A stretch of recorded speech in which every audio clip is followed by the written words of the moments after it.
that we talked about. But I do remember that the conversation came very easily, and it was very interesting, and it was very honest. And so as we got to my car, I put all my goods in, and I went to go into my purse to take out the money to give to him. And I said, "Thanks for your help." And he said, "No, I don't want your money anymore." And he said, "Thank you." He said, "You've given me a bigger gift than money would ever give me." And he said, "You saw me and you talked with me. And that was a bigger gift than I could have ever asked for." And then he said, "May I hug you?" And I said, "Yes." And so we hugged. And I want you to know that that for me was a rare moment for me. It's not something that I do all the time or naturally. Because to be honest with you, I'm rather uncomfortable around those who are homeless, and it doesn't make me feel really good about myself. So these verses today actually make me feel sometimes like I'm failing. Because I often, being in Sacramento, we have a large homeless population, and the city actually no longer has a citywide shelter for them.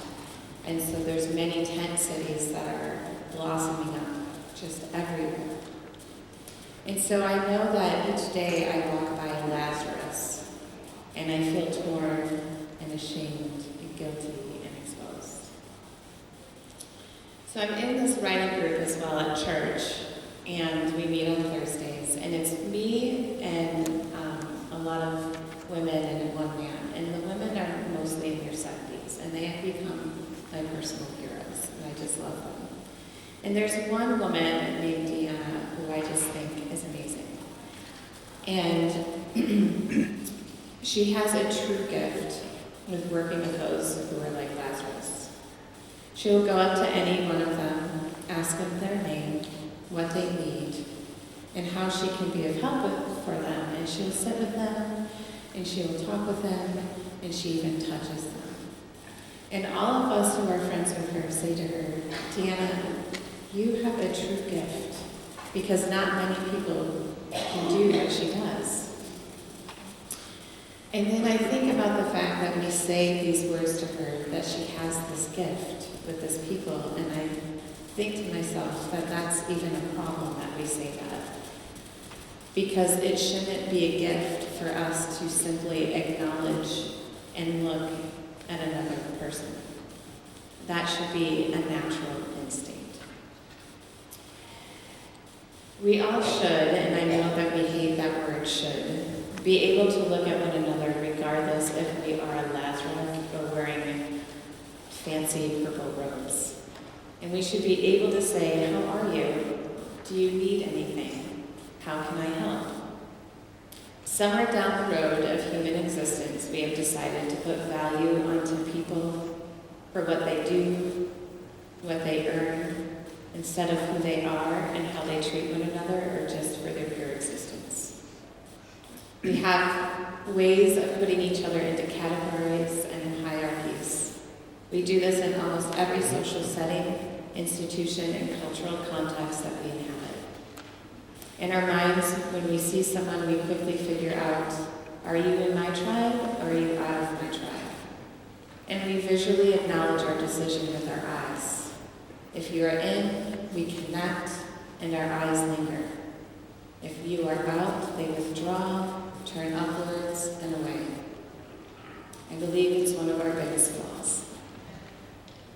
I recognize that without a doubt, one of the reasons I feel uncomfortable, not just because I was taught to feel uncomfortable around homeless, but more so because Lazarus represents all of us. We hold onto money and our possessions as though they give us power. And I get it, money talks, and you know the rest. But the truth is, really everything can be gone in seconds.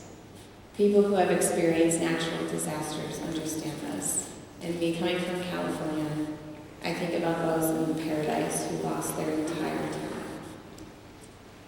Life is fragile. God knows this, and this is why I believe God is continually reminding us to see one another. We have all experienced when we've been cut off by a gaze, turned upwards, and it's painful. It does not feel good. As humans, a natural desire and need is for connection and unity. We need to feel like we belong. It is actually essential for our well-being. And what I find fascinating again is that we continuously figure out ways to disconnect, categorize, believing that humans' worth is based off what they do, how much money they make, how many likes and friends they have on social media. It's like we are daily running a race to tell each other how good we are. I feel pretty exhausted about it, and when you look at it from any angle, it's kind of stupid that we do this. As we sit in this space, this sacred acknowledgement, we are here because we believe that a man who sat with everyone, regardless of categories, that this man who we believe is the Son of God, looked at each person and saw them. Sure, he had emotion, would get angry from time to time, but he's human and that's natural. But from what I know, he didn't discredit them. He didn't say that they were less than. I know I spend my day wondering what my worth is, and I wonder sometimes if I'm contributing enough to my family as a stay-at-home mom who's trying to build her own business that operates part-time. Am I contributing enough to the community when there's a part of me that doesn't think twice when I spend $30 on a new dress, but tends to think a little bit more when I give $30 to charity? How am I when I feel the hint of envy because of, instead of gratitude and excitement for a friend and their successes? Many of us have these emotions swirling around our heads that make us feel like we weren't good enough or worthy. And I think right now in our world, there's so much of this. You're good, you're bad. It's us versus them. You're right, I'm wrong. And I think sometimes God is watching us saying, why? Why do you keep doing this? What is happening? Didn't I help you with this through Jesus? I made all of you. You all have worth. You all matter. Look at each other and see you in the other. We are made up of the same thread, the same fibers, the same heart that loves and breaks. Learn to help each other be the best you can in whatever that feels like for you. Not in money, not in status, but in heart, mind, and soul. You were all fearfully and wonderfully made. And I say this not to make us feel guilty because I know we feel that already, but as a reminder. I work hard every day wasting ideas and thoughts on, am I good enough? Am I okay? And we are okay. And we are good enough. And Lazarus is okay. And the man in the purple rose forgot that. So we need not to forget. When I was at Holden Village and I was the speaker for the May weekends, one of our worship services, when we were passing the peace, we didn't say, peace be with you, but we extended our hands and we said, I see you. And it was a pretty powerful and emotional experience for many people. Because what does it mean to be seen? To be seen means to realize that the fibers that wove me together did so with great care. To be seen means that the sadness that sometimes seeps into my open wounds is warranted, and that I shouldn't be ashamed of them. To be seen means that the uncertainty I wear like the skin is not a character flaw, but just a complicated relationship.